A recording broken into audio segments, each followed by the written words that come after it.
Assalamualaikum warahmatullahi wabarakatuh. Perkenalkan, nama saya Dara Juanti dengan NIM F0271231026.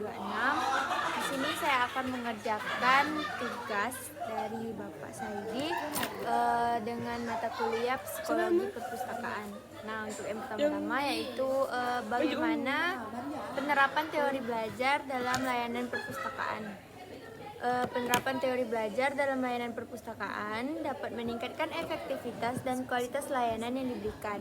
Nah, ada beberapa cara teori belajar yang diterapkan dalam konteks perpustakaan. Yang pertama yaitu teori kognitif atau Jean Piaget dan Lev Vygotsky.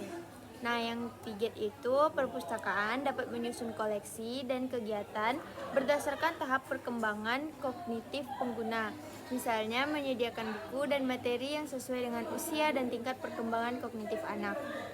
Selanjutnya, yang kedua Vygotsky yaitu menerapkan konsep zona perkembangan proksimal dengan menyediakan dukungan dan bimbingan bagi pengguna yang belum mencapai tingkat pemahaman tertentu. Hal ini bisa dilakukan melalui program bimbingan belajar atau workshop yang mendukung perkembangan keterampilan. Nah, untuk yang kedua yaitu ada teori konstruktivisme atau Jeremy Wagner, yaitu perpustakaan dapat mengimplementasikan pendekatan belajar berbasis proyek dan pengalaman langsung. Misalnya program-program seperti klub buku, diskusi kelompok, atau kegiatan penelitian yang memungkinkan pengguna untuk membangun pengetahuan mereka melalui eksploratif aktif dan interaksi sosial. Yang ketiga ada teori behaviorisme atau B.F. Skinner, yaitu menerapkan prinsip-prinsip reinforcement positif dalam program-program perpustakaan. Misalnya memberikan penghargaan atau pengakuan untuk pencapaian tertentu, seperti menyelesaikan program membaca atau mencapai target dalam penggunaan sumber daya perpustakaan. Yang keempat ada teori pembelajaran sosial, bisa dibilang Albert Bandura. Nah, yaitu mendorong pembelajaran melalui observasi dan modeling dengan mengadakan sesi di mana pengguna dapat melihat cara orang lain menggunakan sumber daya perpustakaan secara efektif. Program mentoring atau kolaborasi antar pengguna juga dapat diterapkan untuk mendukung pembelajaran sosial. Selanjutnya yang kelima ada teori pembelajaran experiential dari atau David Kolb, yaitu menggunakan pendekatan belajar berbasis pengalaman dengan menyediakan ruang dan kesempatan bagi pengguna untuk terlibat langsung dalam aktivitas seperti workshop, seminar, atau proyek yang memungkinkan mereka belajar melalui pengalaman praktis dan refleksi.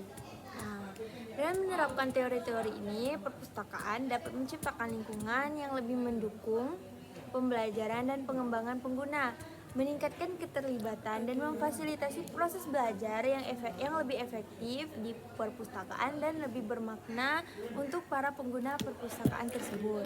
Baik, yang kedua ada sumber daya dan alat bantu. Nah, gunakan alat bantu visual dan multimedia untuk membantu pengguna memahami informasi dengan lebih baik. Misalnya menggunakan video tutorial dari YouTube.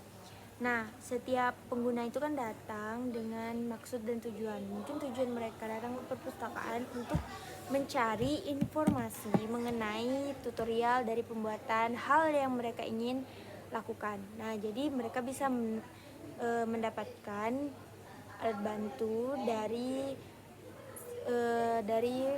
video tutorial yang diberikan di perpustakaan, dan juga dapat dari infografis yang dapat membantu menjelaskan konsep-konsep yang sulit.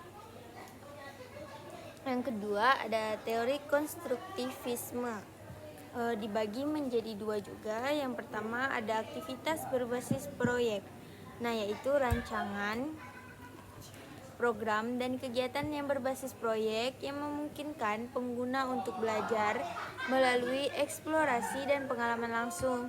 Contohnya, mengikuti program penelitian. Nah, di program penelitian itu sudah pastinya pengguna dapat bereksplor dengan topik yang mereka inginkan. Nah, juga dapat membuat presentasi dari penelitian tersebut, lalu membuat laporan juga dari penelitian yang telah mereka ikuti. Nah, itu juga termasuk ke dalam aktivitas berbasis proyek dan masuk juga ke dalam teori konstruktivisme. Nah, teori konstruktivisme yang kedua yaitu belajar dengan mandiri.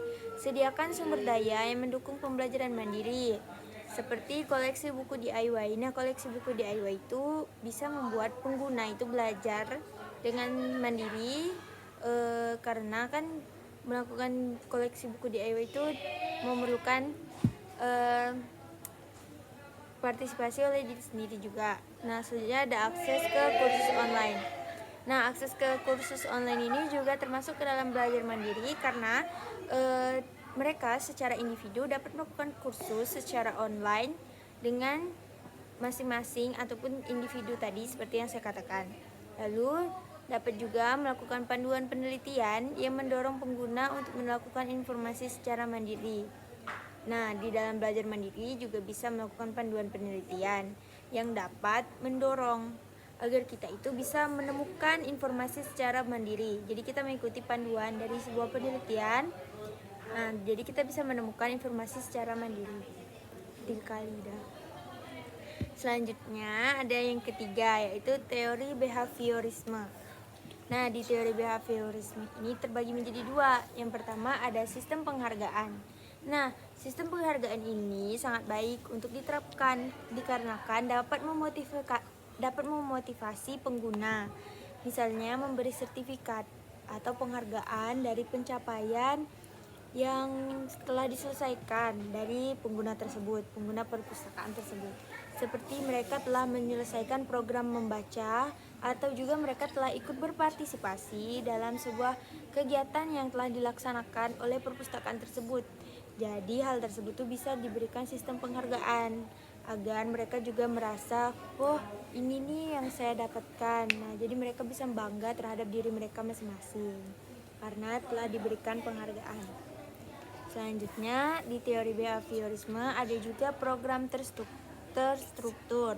Nah, di situ dapat dilakukan dengan membuat program pelatihan atau kursus yang dirancang dengan tujuan spesifik dan tahapan yang jelas. Maksudnya yaitu menggunakan umpan balik langsung untuk membantu pengguna mengatasi apa sih tantangan kalian ini dalam memotivasi mereka untuk terus belajar. Nah, kita dapat mengetahui dulu tantangan mereka dalam belajar itu gimana. Nah, ini adalah salah satu program terstruktur. Nah, jadi kita juga bisa membantu mereka untuk memotivasi mereka untuk terus belajar. Selanjutnya ada teori pembelajaran sosial yang dibagi menjadi 2. Yang pertama ada modeling. Nah, adakan sesi di mana pustakawan atau pengguna berpengalaman menunjukkan cara menggunakan berbagai sumber perpustakaan. Misalnya, demo tentang cara mencari informasi dalam katalog online atau menggunakan database pendidikan.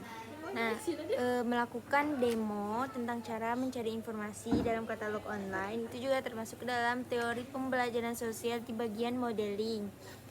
Setelah itu ada juga menggunakan database pendidikan, itu juga termasuk ke dalam teori pembelajaran sosial. Yang kedua ada pembelajaran kolaboratif.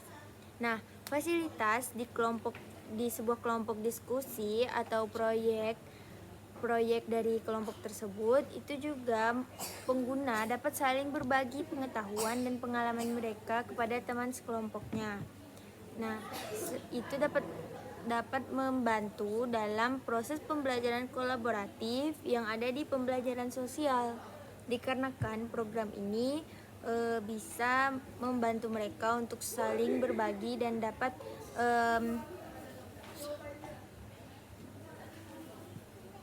selanjutnya ada program seperti klub buku atau kelompok studi. Nah, memungkinkan interaksi sosial ini dapat mendukung pembelajaran mereka dalam berbagi pengetahuan dan pengalamannya masing-masing. Yang kelima ada teori pembelajaran eksperiensial. Dibagi menjadi 2 juga. Untuk yang pertama ada kegiatan praktis.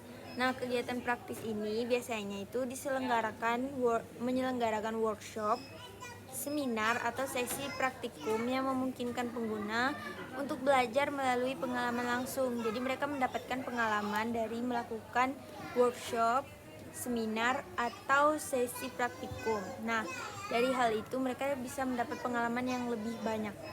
Misalnya,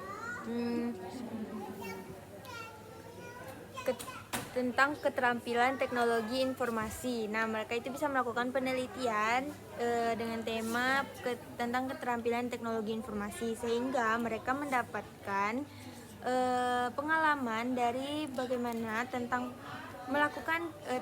bagaimana cara mendapatkan keterampilan teknologi informasi, dan banyak lagi ilmu-ilmu yang mereka dapatkan dari workshop atau penelitian yang bertemakan keterampilan teknologi informasi. Selanjutnya ada refleksi dari teori pembelajaran eksperiensial ini. Yang keduanya ada refleksi. Integrasikan sesi refleksi di mana pengguna dapat mengevaluasi pengalaman mereka dan mendiskusikan apa yang telah mereka pelajari.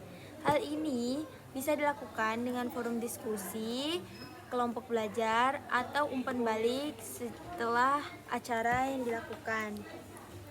Seperti halnya kita mengevaluasi teman-teman kita agar pengalaman belajar mereka itu dapat diketahui dan dapat diperbaiki. Nah, dengan menerapkan beberapa prinsip ini, perpustakaan dapat menciptakan lingkungan yang mendukung pembelajaran aktif dan partisipatif. Dapat juga meningkatkan pengalaman pengguna dan memperluas peran perpustakaan sebagai pusat pembelajaran dan pengembangan komunitas. Sekian dari saya. Wassalamualaikum warahmatullahi wabarakatuh.